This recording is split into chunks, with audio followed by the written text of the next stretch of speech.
મીરાબાઈના જીવનની ખાસ વાતો, જેમણે માત્ર કૃષ્ણ જ નહીં, રામની પણ ભક્તિ કરી હતી. મીરાબાઈ ભગવાન શ્રીકૃષ્ણના સૌથી મોટા ભક્ત માનવામાં આવે છે. મીરાબાઈએ જીવનભર ભગવાન કૃષ્ણની ભક્તિ કરી હતી. તેમનું મૃત્યુ પણ ભગવાનની મૂર્તિમાં જ સમાઈને થયું હતું. મીરાબાઈની જયંતી વિશે ઐતિહાસિક રેકોર્ડ તો નથી, પરંતુ હિન્દુ કેલેન્ડરમાં શરદ પૂનમના દિવસને મીરાબાઈની જયંતી સ્વરૂપે મનાવવામાં આવે છે. મીરાબાઈના જીવન સાથે જોડાયેલી અનેક વાતોને આજે પણ રહસ્ય માનવામાં આવે છે. ગીતા પ્રેસ ગોરખપુરની પુસ્તક ભક્ત ચરિતાર્થ પ્રમાણે મીરાબાઈના જીવન અને મૃત્યુ સાથે જોડાયેલી થોડી વાતો ઉલ્લેખવામાં આવી છે. મીરાબાઈ જોધપુર, રાજસ્થાનના મેડવા રાજકુળની રાજકુમારી હતા. મીરાબાઈ મેડતા મહારાજના નાના ભાઈ રતનસિંહની એકમાત્ર સંતાન હતા. મીરાબાઈ જ્યારે 2 વર્ષના હતા, તેમની માતાનું મૃત્યુ થઈ ગયું હતું. માટે તેમના દાદા રાવ દુદા તેમને મેડતા લઈ આવ્યા અને તેમની દેખરેખમાં તેમનો ઉછેર કર્યો હતો. મીરાબાઈનો જન્મ લગભગ 1498માં થયો હતો. મીરાબાઈના જીવનની મહત્વપૂર્ણ વાતો. તુલસીદાસના કહેવાથી રામજીની ભક્તિ કરી હતી. ઇતિહાસમાં થોડી જગ્યાએ એવું જાણવા મળે છે કે મીરાબાઈએ તુલસીદાસને ગુરુ બનાવીને રામભક્તિ પણ કરી હતી. કૃષ્ણ ભક્ત મીરાએ રામ ભજન પણ લખ્યા છે. જો કે તેનો સ્પષ્ટ ઉલ્લેખ કોઈ જગ્યાએ મળતો નથી, પરંતુ થોડા ઇતિહાસકારો માને છે કે મીરાબાઈ અને તુલસીદાસની વચ્ચે પત્રોનો સંવાદ થયો હતો. મીરાબાઈએ તુલસીદાસને પત્ર લખ્યા હતા અને જણાવ્યું હતું કે તેમના ઘરના લોકો તેમને કૃષ્ણ ભક્તિ કરવા દેતા નથી. શ્રીકૃષ્ણને મેળવવા માટે મીરાબાઈએ તેમના ગુરુ તુલસીદાસ પાસે ઉપાય માંગ્યો હતો. તુલસીદાસના કહેવાથી મીરાએ કૃષ્ણ સાથે રામભક્તિના ભજન લખ્યા હતા, જેમાં સૌથી પ્રસિદ્ધ ભજન પાયો જી મેને રામ રતન ધન પાયો છે.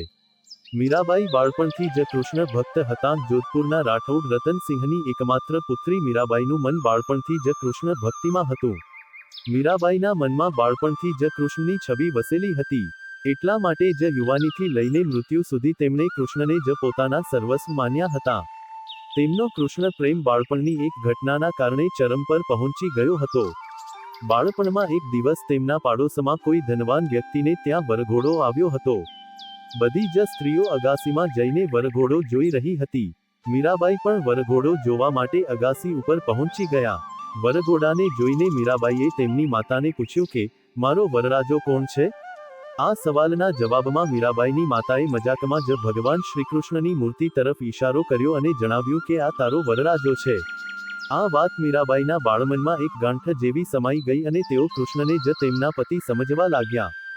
ભોજરાજ સાથે લગ્ન. મીરાબાઈ લગ્ન લાયક થયા ત્યારે તેમના ઘરના લોકોએ તેમના લગ્ન કરવાનું વિચાર્યું, પરંતુ મીરાબાઈ શ્રીકૃષ્ણને પતિ માનતા હતા અને કોઈ અન્ય સાથે લગ્ન કરવા માંગતા નહોતા.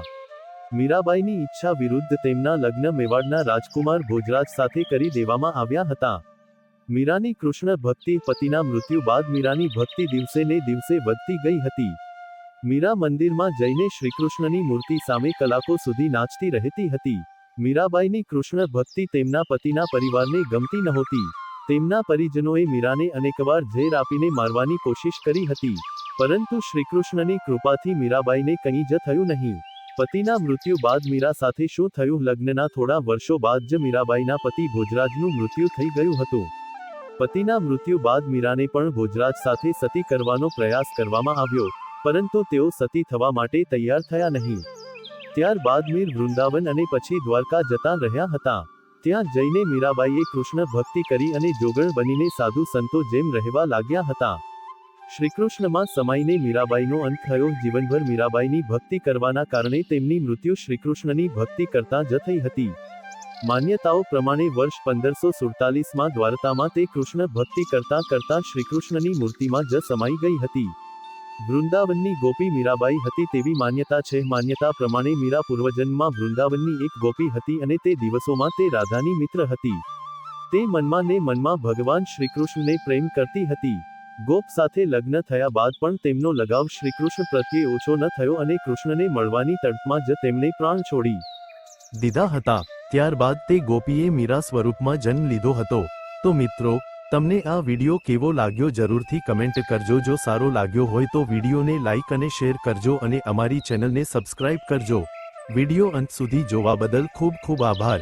જય શ્રી કૃષ્ણ. રાધે રાધે.